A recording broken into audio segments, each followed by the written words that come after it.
Hi hello ನಮಸ್ಕಾರ, welcome back to my YouTube channel. ಇವತ್ತಿನ ವಿಡಿಯೋದಲ್ಲಿ ಚಳಿಗಾಲಕ್ಕೆ ಹಾಗೆ ಮಳೆಗಾಲಕ್ಕೆ ಬೆಸ್ಟ್ ಆಗಿರುವಂತಹ ಆರೋಗ್ಯಕ್ಕೆ ತುಂಬಾ ಒಳ್ಳೆಯದಾದಂತಹ ಬಿಸಿ ಬಿಸಿ ಮೇಕೆ ಅಥವಾ ಆಡು ಕಾಲು ಸೂಪ್, ಮಟನ್ ಪಾಯ ಸೂಪ್ ಮಾಡೋದು ಹೇಗೆ ಅಂತ ನೋಡೋಣ. ಕುರಿ ಅಥವಾ ಮೇಕೆ ಕಾಲಿನಲ್ಲಿ ತುಂಬ ಕ್ಯಾಲ್ಶಿಯಂ ಹಾಗೆ ಮೆಗ್ನೀಷಿಯಮ್ ತುಂಬ ಇರ್ತದೆ. ಇದರಿಂದ ಕೀಲು ನೋವು ಯಾರಿಗಿರುತ್ತೆ, ಮಂಡಿ ನೋವು, ಆಕ್ಸಿಡೆಂಟಾಗಿ ಮೂಳೆಗಳನ್ನ ಮುರ್ಕೊಂಡಿರ್ತಾರಲ್ಲ ಅವ್ರಿಗೆ ಇದನ್ನು ಅತಿ ಹೆಚ್ಚಾಗಿ ಕೊಡ್ತಾರೆ. ಹಾಗೆ ಚಳಿಗಾಲಕ್ಕೆ ಮಳೆಗಾಲದಲ್ಲಿ ಶೀತ ನೆಗಡಿ ಕೆಮ್ಮಿಗೆ ಉತ್ತಮ ಮನೆಮದ್ದು ಅಂತಲೇ ಹೇಳ್ಬಹುದು. ಹಾಗಿದ್ರೆ ಈ ಹೆಲ್ದಿ ರೆಸಿಪಿನ ಸ್ಟಾರ್ಟ್ ಮಾಡೋಣ. ನಾನಿಲ್ಲಿ 2 ಗೆಡ್ಡೆ ಆಗೋಷ್ಟು ಬೆಳ್ಳುಳ್ಳಿನ ತೊಗೊಂಡಿದ್ದೀನಿ ಮತ್ತು ಶುಂಠಿನ ತೊಗೋತಾ ಇದ್ದೀನಿ. 2 ಈರುಳ್ಳಿನ ತೊಗೊಂಡಿದ್ದೀನಿ. ನೀವು ತುಂಬ ಸೂಪ್ ಜಾಸ್ತಿ ಬೇಕು ಅನ್ನೋರು ಸ್ವಲ್ಪ ಇಂಗ್ರೀಡಿಯೆಂಟ್ ಎಲ್ಲ ಸ್ವಲ್ಪ ಜಾಸ್ತಿ ಹಾಕ್ಕೊಳ್ಳಿ. ನಾನಿಲ್ಲಿ 2 ಹಸಿಮೆಣ್ಸಿಕಾಯಿ ಹಾಕ್ಕೊಂಡಿದ್ದೀನಿ ಮತ್ತು ಕೊತ್ತಂಬರಿ ಸೊಪ್ಪನ್ನು ಕೂಡ ಆ್ಯಡ್ ಮಾಡ್ಕೊತಾ ಇದ್ದೀನಿ. ನಾನಿಲ್ಲಿ 6 ಕಾಲನ್ನ ತೊಗೊಂಡಿದ್ದೀನಿ, ಅದಕ್ಕೆ ಇಂಗ್ರೀಡಿಯೆಂಟ್ನ ಹಾಕ್ಕೋತಾ ಇದ್ದೀನಿ. ನಾನು ಸ್ವಲ್ಪ ಸೂಪನ್ನ ಜಾಸ್ತಿ ಮಾಡ್ತಾಯಿದ್ದೀನಿ, ಅದಕ್ಕೆ ನಾನು ಇಷ್ಟು ಇಂಗ್ರೀಡಿಯೆಂಟ್ನ ಹಾಕ್ಕೋತಾ ಇದ್ದೀನಿ. ಸ್ವಲ್ಪ ಚಕ್ಕೆ, ಜೀರಿಗೆ ಜಾಸ್ತಿ ಹಾಕ್ಕೊಂಡ್ಬಿಡಿ. 1/2 ಟೇಬಲ್ ಸ್ಪೂನು ಕಾಳು ಮೆಣಸು ಮತ್ತು 1/2 ಟೇಬಲ್ ಸ್ಪೂನ್ ಧನಿಯಾನ ಹಾಕ್ಕೋತಾ ಇದ್ದೀನಿ. ಜಾಸ್ತಿ ಜೀರಿಗೆ ಹಾಕ್ಕೊಳ್ಳೋದ್ರಿಂದ ಅದು ಫ್ಲೇವರು ಚೆನ್ನಾಗಿರಲ್ಲ, ಜಾಸ್ತಿ ಜೀರಿಗೆನ ಹಾಕ್ಕೊಳ್ಳೋಕೆ ಹೋಗ್ಬಿಡಿ. ಇದಿಷ್ಟನ್ನು ಮಿಕ್ಸಿ ಜಾರಿಗೆ ಹಾಕಿ ಇದನ್ನು ನಾನು ಫೈನ್ ಪೇಸ್ಟ್ ಮಾಡ್ಕೊತಾ ಇದ್ದೀನಿ. ಈ ಕಾಲು ಸೊಪ್ಪು ಎಷ್ಟು ಒಳ್ಳೆಯದು ಅಂತಂದರೆ ಯಾರಿಗೆಲ್ಲ ಜೀರ್ಣಶಕ್ತಿ ಕಡಿಮೆ ಇರುತ್ತೋ ಅವ್ರಿಗೆ ಬೇಗನೆ ಜೀರ್ಣ ಆಗುತ್ತೆ. ಮತ್ತು ತುಂಬಾ ಸುಸ್ತಾಗ್ತಿದೆ ಅನ್ನೋರು ಕೂಡ ಇದನ್ನು ಮಾಡಿಕೊಂಡು ಕುಡಿಬೋದು. ವಾರದಲ್ಲಿ 1 ದಿನ ಕುಡಿದ್ರೂ ತುಂಬಾ ಹೆಲ್ತಿಗೆ ಬೆನಿಫಿಟ್ ಅಂತಲೇ ಹೇಳ್ಬೋದು. ನಾನಿಲ್ಲಿ ರುಬ್ಬಾಗಿದೆ ಸೈಡಲ್ಲಿ ಎತ್ತಿಳ್ಕೊಂಡಿದ್ದೀನಿ. ನಾನಿಲ್ಲಿ ಕುಕ್ಕರ್ ತೊಗೊಂಡಿರೋದ್ರಿಂದ ನಾನು ಕುಕ್ಕರ್ಗೆ ಸ್ವಲ್ಪ ಆಯಿಲ್ನ ಹಾಕಿ ಬಿಸಿ ಆದ ತಕ್ಷಣ ಕಾಲು ನೋಡಿ ಈ ಥರ ಕಟ್ ಮಾಡಿಸ್ಕೊಂಡು ಬಂದಿದ್ದೀನಿ. ನಿಮಗೆ ಯಾವ ಥರ ಬೇಕೋ ಆ ಥರ ಕಟ್ ಮಾಡಿಸ್ಕೊಳ್ಳಿ. ಸೊ ಇದಿಷ್ಟನ್ನು ಹಾಕಿ ಎಣ್ಣೆಲೇ ಫ್ರೈ ಮಾಡ್ಕೊಳ್ಳೋಣ. ಎಷ್ಟು ಎಳೆಕಾಲು ಅಂತಂದರೆ ಜಾಸ್ತಿ ವಿಷಲ್ ಬೇಡವೇ ಬೇಡ, ಒಂದು 10-15 ಆ ಥರ ಎಲ್ಲ ವಿಷಲ್ ತೊಗೋತಾರೆ. ಎಳೆಕಾಲು ತೊಗೊಬಂದರೆ ನಿಜವಾಗ್ಲೂ ಆ ಮೂಳೆಗಳನ್ನೇ ತಿನ್ಬೋದು, ಅಷ್ಟು ಚೆನ್ನಾಗಿರುತ್ತೆ.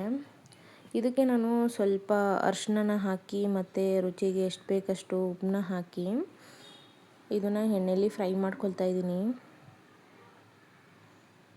ಸ್ವಲ್ಪ ಒಂದು 5 ನಿಮಿಷ ಎಣ್ಣೆಯಲ್ಲಿ ಫ್ರೈ ಮಾಡಿಕೊಂಡ್ರೆ ಸಾಕಾಗುತ್ತೆ.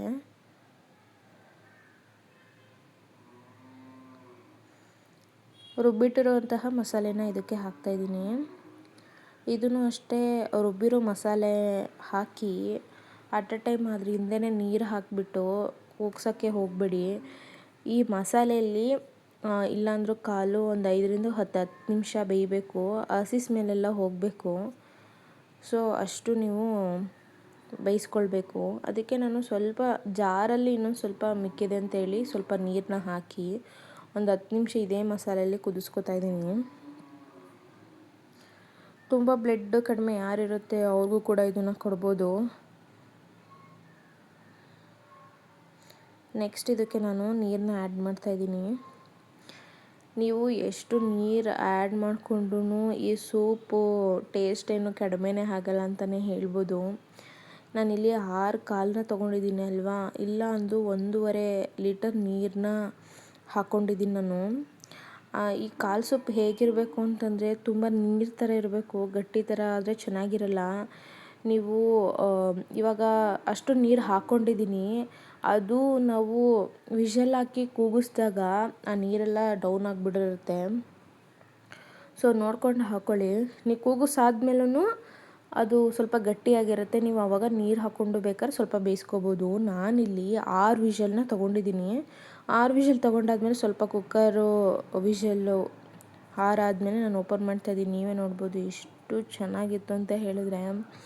ನಿಜವಾಗ್ಲೂ ಯಾರಿಗೆಲ್ಲ ತುಂಬಾ ಸುಸ್ತಾಗ್ತಿದೆ, ನನಗೆ ಆಗ್ತಾನೇ ಇಲ್ಲ, ಎನರ್ಜಿನೇ ಇಲ್ಲ ಅನ್ನೋರು ವಾರದಲ್ಲಿ 1 ದಿನ ಈ ಥರ ಮಾಡ್ಕೊತೀನಿ. ಆರೋಗ್ಯಕ್ಕೆ ತುಂಬಾ ಒಳ್ಳೆಯದು. ಯಾವುದೇ ಥರ ಮಸಾಲ ಪೌಡರ್ಗಳನ್ನ ನಾನು ಬಳಸಿಲ್ಲ, ಮನೆಯಲ್ಲೇ ಇರುವಂತಹ ಪದಾರ್ಥಗಳನ್ನ ಬಳಸ್ಕೊಂಡು ನಾನು ಮಾಡಿದ್ದೀನಿ. ಚಿಕ್ಕವರಿಂದ ಹಿಡಿದು ದೊಡ್ಡೋರ್ವರೆಗೂ ಈ ಸೂಪನ್ನ ಕುಡಿಬೋದು.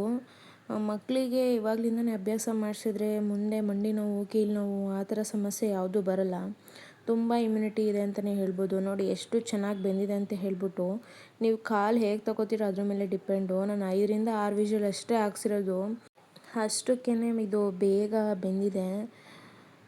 ಸೊ ನನ್ನ ಚಾನಲ್ನ ಯಾರಾದ್ರೂ ಹೊಸದಾಗಿ ನೋಡ್ತಾ ಇರೋರಿಗೆ ನನ್ನ ಚಾನಲ್ನ ಸಬ್ಸ್ಕ್ರೈಬ್ ಮಾಡ್ಕೊಂಡಿಲ್ಲ ಅಂದರೆ ದಯವಿಟ್ಟು ಸಬ್ಸ್ಕ್ರೈಬ್ ಮಾಡ್ಕೊಳ್ಳಿ. Thank you so much.